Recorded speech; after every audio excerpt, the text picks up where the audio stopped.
Ремзи Меметова, которого обвиняют в участии в Хизбут Тахрир, отправили на принудительную психиатрическую экспертизу. Об этом сообщил его сын Дилявер. Он считает, что эта экспертиза – элемент давления на самого Ремзи, его семью и весь крымско-татарский народ.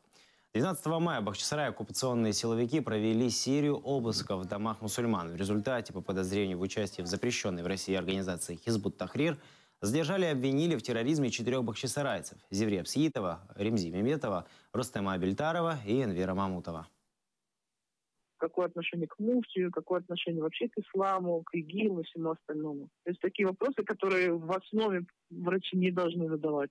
То есть это говорит о том, что это заказ, это говорит о том, что они это делают не по своей воле, потому что им дали такую команду. Но это мое мнение.